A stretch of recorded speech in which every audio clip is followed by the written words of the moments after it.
2 line की भजन परंपरागत अनुसार, उसके बाद एक छोटा सा बिरहा की प्रस्तुति। आइए मास्टर साहब।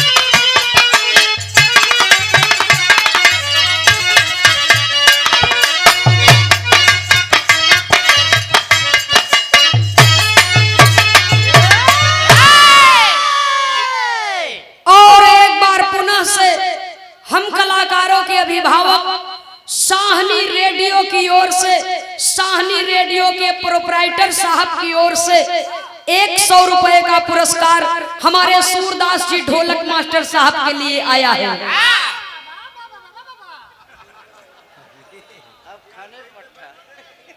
एक बार जोरदार ताली हो जाए साहनी रेडियो के लिए। अब तो ये बिना पंखा के उड़ी ही इनका यह मूल चमड़े बतावा। हारमोनियम मास्टर साहब बहुत सुंदर गीत का संकेत किए। भजन के लाइन में कवि को लिखना पड़ा। ज्ञान की देवी, सामवेद की जननी, कलाकारों की अधिष्ठात्री देवी माता सरस्वती शारदा मैया मैहर वाली के चरणों में नमन करते हुए कहना है कि माँ, आपने मुझे बचपन से सहारा दिया है, और इतना ही नहीं, जो भी आपके दरबार में खाली झोली लेकर के गया, सच्चे हृदय से प्रार्थना की तो उसकी झोली आपने भरा है। आप बड़ी दयामयी हो माँ। ज्ञान के दिया नवा जलाए दे तू जननी, ज्ञान के दिया नवा जलाए दे तू जननी, ज्ञान के दिया नवा जलाए दे तू जननी। त्रिलोकी दर्शनवा कराए दे तू जननी, त्रिलोकी दर्शनवा कराए दे तू जननी, ज्ञान के दिया नवा जलाए दे तू जननी, ज्ञान के दिया नवा जलाए दे तू जननी। ज्ञान के दिया नवा जलाए दे तू जननी, ज्ञान के दिया नवा जय हो, जय हो, जय हो।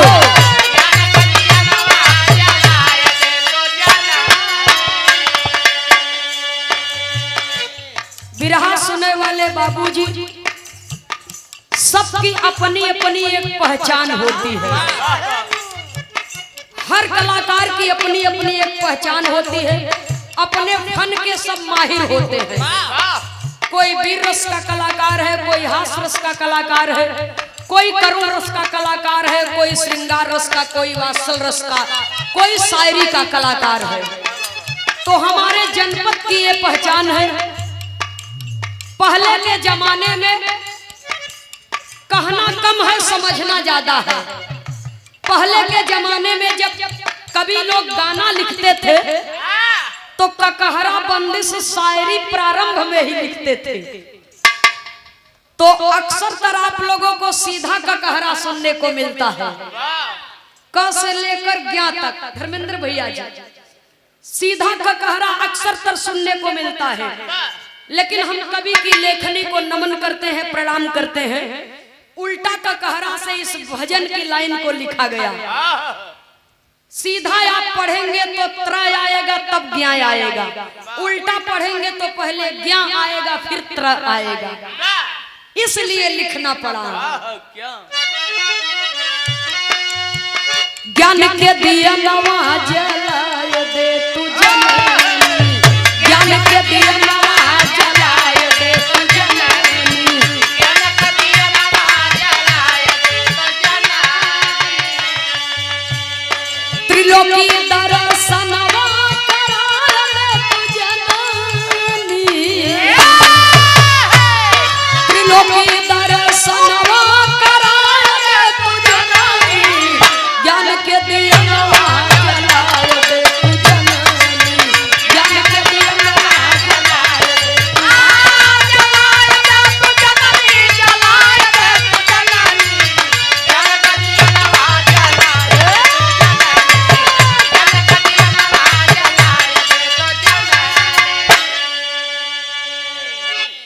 से कहना है कि माँ, तूने राई को पर्वत किया, पर्वत को राई किया। जो भी सच्चे हृदय से तेरे दरबार में नतमस्तक हुआ, उसका नाम तूने अमर कर दिया। आपके दरबार में ज्ञान और सत्य की ज्योति 24 घंटा जलती रहती है। जिसे भी उस ज्योति का प्रकाश मिला, उसकी जिंदगी प्रकाशमय हो गई। उसका नाम युग युगांतर तक अमर हो गया। नंदनी के हृदय में भी कुछ अरमान है। पहले बंद में कवि को लिखना पड़ा, कहना है क्षितिज अखंड खंड जाने नाही दुनिया, क्षितिज अखंड खंड जाने नाही दुनिया, क्षितिज अखंड खंड जाने नाही दुनिया। हरि के चरनिया ध्यान तीनों दुनिया, हरि के चरनिया ध्यान तीनों दुनिया, हरि के चरनिया ध्यान तीनों दुनिया।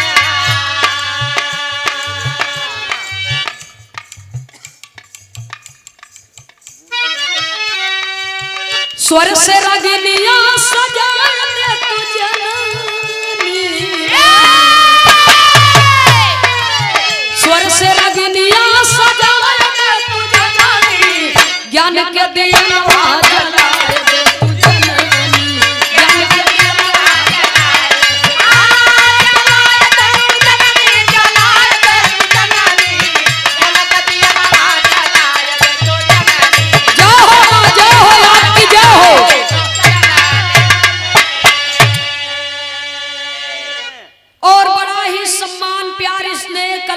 को मिलता है। चर्चा में नाम है रवि रेडियो दुबारी कला से, हाँ काली चौरा दुबारी मऊ से। और हमारे रवि रेडियो का नाम लगभग हर कलाकार जानते हैं। और बड़ा ही स्नेह सम्मान रवि रेडियो की ओर से मिलता है। आप मंच पर बैठे हुए हैं, सुंदर पुष्पहार, एक अंग वस्त्र, बहुत सा रुपया दे करके आपने हमें सम्मान किया है। रवि रेडियो के प्रोपराइटर पूज्य श्रीमान केदारनाथ यादव जी की ओर से, काली चौरा दुबारी मऊ से सुंदर पुष्पहार, अंग वस्त्र, बहुत सा रुपया दे करके आपने हमें आशीर्वाद दिया है। बहुत बहुत सादर नमन है, आशीर्वाद की कामना है। माता रानी की दया दृष्टि ये रवि रेडियो के ऊपर बना रहे। एक दूसरे के सहारे सबकर रोजी रोटी बा भैया। पुरखा पुरनिया कहे हैं पेट न हो तो केहू से भेंट न होते। ये बात कहने में कोई संकोच नहीं है। बहुत बहुत सादर नमन है। जय श्री कृष्ण।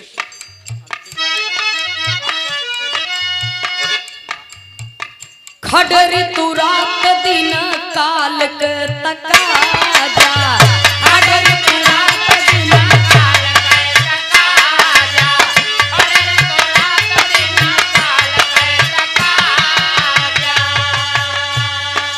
शीश धरो धराया के गिटिया गाजा,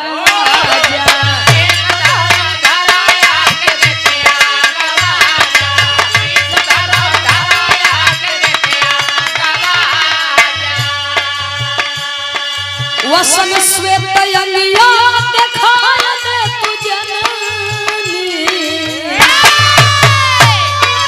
वसन श्वेत अंगिया दिखाय दे तू जननी, ज्ञान के दिया जला दे तू जननी, ज्ञान के दिया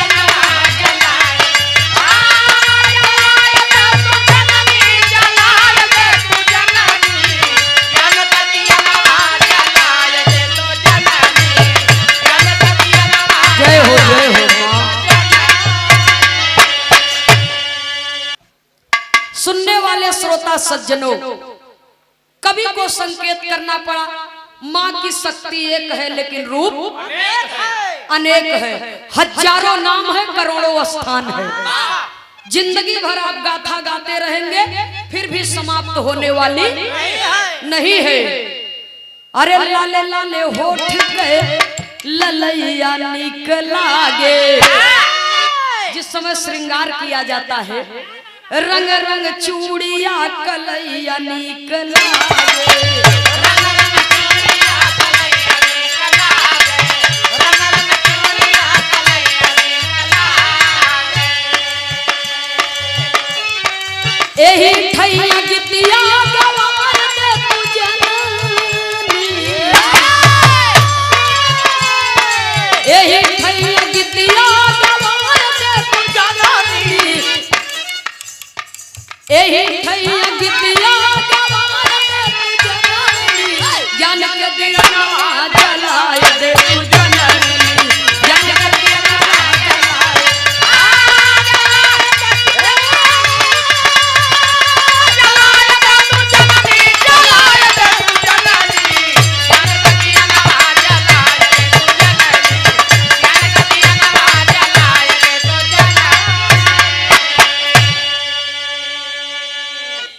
से कहना है कि माँ आपके नाम की लालिमा चारों तरफ बिखरी हुई है, ठीक उसी प्रकार से मेरे कुल खानदान की लालिमा भी बचाना।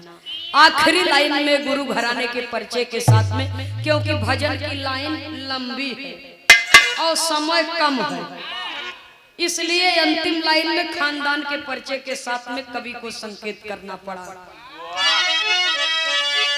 भजन के लय बदल गए मास्टर साहब, कहना है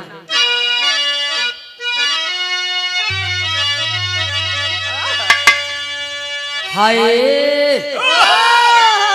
नयनवा में राम बसी गए। राम ई मत सोचे खाली एक ही राम रहे नी धरती पर, तू चार ठहरन का भाई। हाँ भाई, एक राम दशरथ का बेटा, एक राम घट घट में लेटा। एक राम दशरथ का बेटा, एक राम घट घट में लेटा। और एक राम है जगत का सारा, एक राम है जग से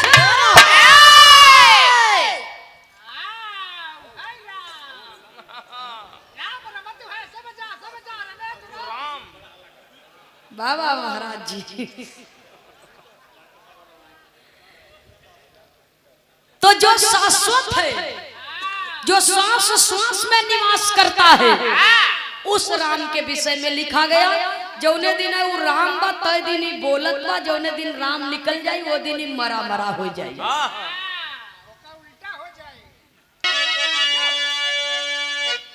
राम राम राम राम यारे मोरे राम नयनवा में राम बसी गए।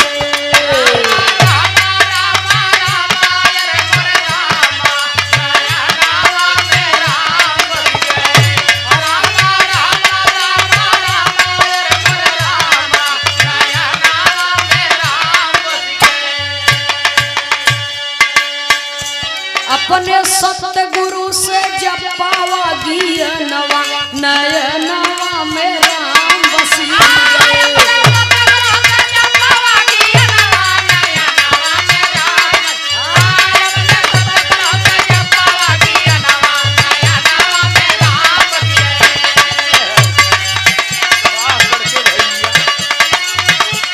वाह भैया वाह, सदगुरु में शक्ति कह गए दास पुकारी जी। बलिहारी गुरु हमें बताए, दिए इशारा भारी जी। स्वामी जी हैं प्रभु हमारे, सब में दिए सवारी जी।